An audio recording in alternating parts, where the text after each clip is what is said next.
जी जी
संविधान बदलने की कोशिश करें। जिंदाबाद जिंदाबाद जिंदाबाद जिंदाबाद करेंगे। जय संविधान जय संविधान जय संविधान जय संविधान। संविधान बदलने की कोशिश है। संविधान बदलने की कोशिश है। हम करेंगे हम करेंगे हम करेंगे हम करेंगे। आदिवासी मैदान में आदिवासी मैदान में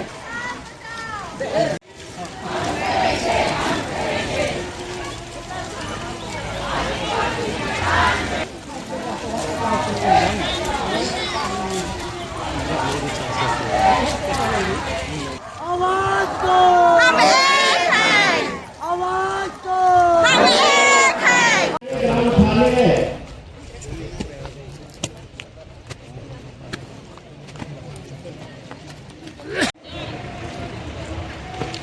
हमारे जिला अध्यक्ष के द्वारा जितने भी बनाकर मंच में स्वागत किया जाएगा। जिन भी हमारे मुख्य बुजुर्ग हमारे समाज के लोग चल के आ रहे हैं, तो ये देख के बीजेपी आरएसएस का लोगों का ये दिन आ गया है कि आज हमारे राज्य में छत्तीसगढ़ उड़ीसा झारखंड में इन्होंने हम आदिवासियों को जमीन में कीड़े मकोड़े की तरह कुचलने का काम कर रहे हैं। और यहाँ मैं आज मंच पे कहा विधान करती हूँ कि कोई भी बाहरी पार्टी को आने वाले चुनाव में है, जितने विधायक सांसद है आदिवासी समाज के, सभी बाहरी पार्टियों को यहाँ से उठाने का काम कीजिए और यहाँ पे आदिवासी और क्रिश्चियन भाई मिलकर क्षेत्रीय पार्टी का निर्माण कीजिए और सरकार बनाकर इन बाहरी विरोधियों को मुंह तोड़ जवाब देने का काम कीजिए। एक यही बोलकर मैं अपने वाणी को विराम देती हूँ। सभी सम्मानीय मंचासीगण, दूर दराज से आए हुए सभी सम्मानीय माता पिता, भाई बहन एवं युवा साथीगण, आज यहाँ हम डीलिस्टी की मांग के विरोध में एकत्रित है। पूरा भारत देश आज यहाँ आदिवासी अपनी आदिवासियत की रक्षा के लिए संघर्ष कर रहा है, क्योंकि बीजेपी की हैसियत नहीं, आरएसएस की हैसियत नहीं कि हम आदिवासियों को लड़ ले। इसलिए लोग हमारे बीच के लोगों को गुमराह करके हम लोग धर्म के नाम पे लड़ाने का काम कर रहा है।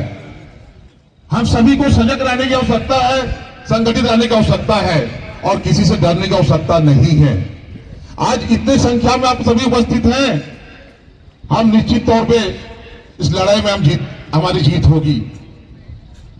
आज जो हम लोगों को धर्म के नाम में आपस में बांटने का जो काम, जिनके पीछे जो बीजेपी का हाथ है और आरएसएस का हाथ है, उनको हम मुंह तोड़ जवाब इतनी बड़ी संख्या में उपस्थित दे रहे हैं। और उन भाइयों को कहना चाहूंगा जो हम हमारे पूरे भारत देश में जो आदिवासियों की रक्षा के लिए संघर्ष कर रहे हैं, ऐसे विषम परिस्थिति में उनको समझने की आवश्यकता है, उसमें किसी की दलाली करने की आवश्यकता नहीं है। आदिवासी एकता को समझने की आवश्यकता है उन्हें। और जैसे हमारे बीच जोसेफ केरकेटा जी ने बोला, उनको विधायक बनना है, सांसद बनना है। अरे बनो ना, किसने मना किया है? लेकिन ये गंदी राजनीति समाज में आपस में धर्म के नाम लड़वाने का ये विचार अपने ख्याल से निकाल दीजिए आप, क्योंकि हमारे पूर्वज क्रांतिकारी थे, हम उनके वंशज हैं। हम बनाना भी जानते हैं, बिगाड़ना भी जानते हैं, उखाड़ना भी जानते हैं।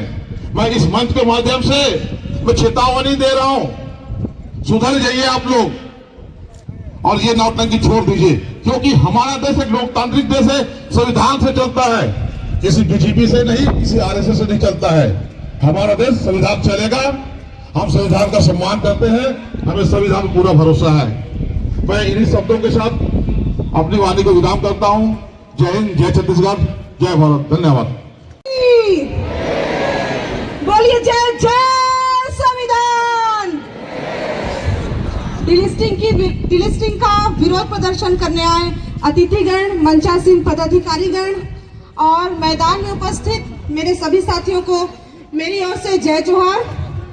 साथियों, समय की कमी होने के कारण मैं कुछ शब्द बस कहना चाहूंगी। दिल्ली में आज बैठे हुए लोग पूछ रहे हैं कि ये जशपुर में ये लोग इकट्ठा क्यों हुए हैं। मैं इस मंच के माध्यम से उनको कहना चाहती हूँ, हक की लड़ाई में निमंत्रण नहीं देते हैं, हक की लड़ाई में निमंत्रण नहीं देते हैं। जिसकी जमीर जिंदा होती है वो खुद चले आते हैं, वो खुद चले आते हैं। इसलिए आप सभी धन्यवाद के पात्र हैं। साथियों, मैं इस मंच के माध्यम से ये स्पष्ट कर देना चाहती हूँ कि हम किसी धर्म के खिलाफ नहीं है, बल्कि हम अपनी संविधान की आत्मा को बचाने के लिए और अपने संविधान के अधिकारों के लिए यहाँ पर खड़े हैं। क्योंकि ये देश नहीं चलता है किसी सत्ता से, ना चलता है किसी सरकार से, ये देश चलता है भारत के संविधान से। और भारत का संविधान का आर्टिकल 342 क्या कहता है? ये आदिवासियों को आरक्षण और संरक्षण देता है। किस आधार पे? संस्कृति के आधार पे, परंपरा के आधार पे, भाषा शैली के आधार पे, सामाजिक दृष्टिकोण के आधार पे। ये कभी भी किसी धर्म की बात नहीं करता। ये ना हिंदू की बात करता है, ये ना मुस्लिम की बात करता है, ये ना ईसाई की बात करता है, ये बात करता है आर्टिकल 342 आदिवासी की। अब बताइए आदिवासी कौन? मैं, आप, इस देश का एक एक मूल निवासी, वो है आदिवासी। आप मुझे एक बात बताइए, क्या हमारी आस्था बदल लेने से हमारे पूर्वज बदल गए क्या? हमारा इतिहास मिट गया क्या?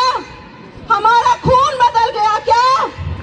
हम आज भी आदिवासी हैं, कल भी आदिवासी थे और आगे भी आदिवासी रहेंगे।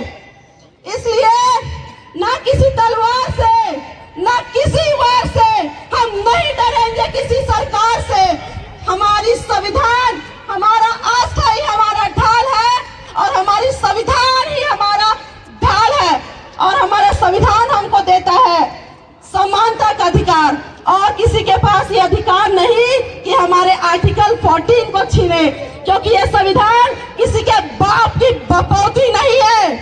ये संविधान बाबा साहब के द्वारा लिखा गया है, जिसमें सभी को समानता का अधिकार प्राप्त है।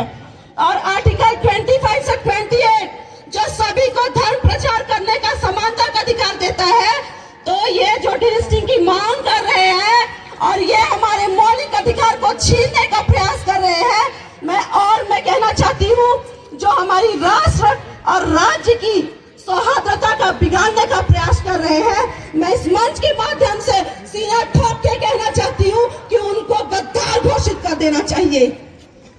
साथियों, इसलिए हमें समझने की आवश्यकता है कि हमें एकता में रहने की जरूरत है, क्योंकि ना हिंदू बुरा है, ना मुस्लिम बुरा है, ना क्रिश्चियन बुरा है, ना गीता बुरा है, ना बाइबल बुरा है, ना कुरान बुरा है। अरे जो भेजे में जो इनके घुसा है ना, शैतान बुरा है। इसलिए मैं आपको अंत में कहना चाहती हूँ, निकलो बाहर मकानों से, जंग लड़ो इन बेईमानों से। जुल्मी जुल्म तक जंग करेगा सत्ता के गलियारों से। चप्पा चप्पा गूंज उठेगा जय जय संविधान के नारों से। जय जय संविधान, जय जय संविधान। धन्यवाद। मजबूत आदिवासी सबसे परिपक्व है, लेकिन हमारे बीच में डंक मारने का कोशिश करता है। इसलिए हम लोग कोशिश करें कि किसी के बहकावे में नहीं आए, चाहे राजीपुरा प्रार्थना सभा हो, चाहे ईसाई जो भी हो। आप क्लोज डोर में बात करिए, ओपन डोर में बात करिए, लेकिन मैडम ज्योत्सना केटकेटा ने कहा कि नहीं सो यहाँ पर एमएलए और एमपी बनने के लिए आते हैं। मैं 80 के बाद में जो भी नेता बन रहे हैं उनके मैं बारे में कह रहा हूं खुले मन से कि आप समाज के नाम से जाति प्रमाण पत्र मिलता है और अब पार्टी से जीत के जाते हो और समाज को भूल के पार्टी का काम करते हो और समाज को नस्तानाबूद करने के लिए 80 के बाद जितने भी एमपी एमएलए आए हैं इनकी काम है।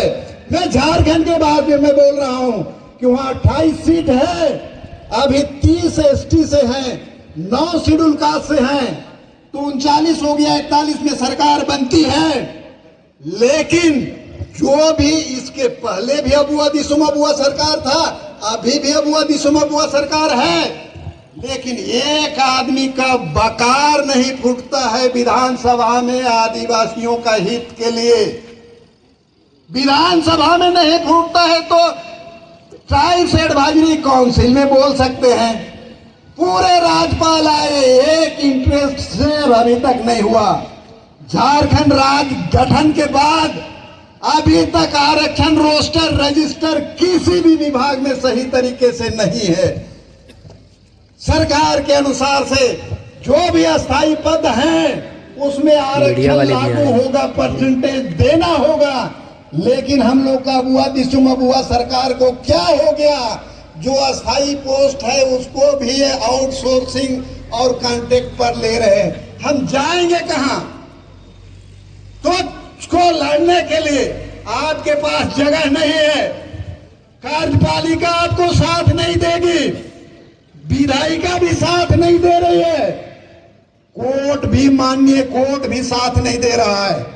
आप भाई बहन माँ लोग जो भी लोग हैं, जिन जो हैं, एक सूत्र में एक मुट्ठी में बांधिए और गाय छेगरी बाल बच्चा के साथ जहां जरूरत पड़े, एमएलए को घेरना है तो उसको पुश्तैनी घर, उसका सरकारी घर, अहिंसात्मक रूप से कि भाई हमसे बात करो, जो हमारी बात है उसको उठाओ। नहीं उठाओगे हम लोग यही रहेंगे। अगर ये लाइन नहीं लेंगे हम लोग को, आदिवासियों को न्याय नहीं मिलेगा। एक छोटी सी बात बोल के मैं अपने शब्द को अंत करता हूँ। बातेंगना जी इस तरह से है, कहते हैं रोटी की कोई धर्म नहीं होती है, पानी की कोई जात नहीं होता। जहां इंसानियत की बात होती है वहां मजहब की बात नहीं होती। कोई कहते हैं हिंदू खतरे में है, कोई कहते हैं कि मुस्लिम खतरे में है। अरे धर्म का चश्मा उतार के देखो यारो, यह भारत का संविधान खतरे में है और खतरे में है यहाँ का आदिवासी। हमने क्या, मेरे लाइफ में मैं दोस्तों से हाथ मिलाया। नौकरी आरक्षण से नहीं मिलती है लेकिन शिक्षा से मिलती है। आज जितने भी हम पढ़े लिखे और आज अगर हम नौकरी क्लास में अपना जीवन यापन कर रहे हैं तो हमको आरक्षण की लाभ तो मिला, लेकिन उस आरक्षण में हम शिक्षा के माध्यम से बैठ गए हैं और उस शिक्षा के माध्यम से हमको आरक्षण का लाभ मिला है। साथियों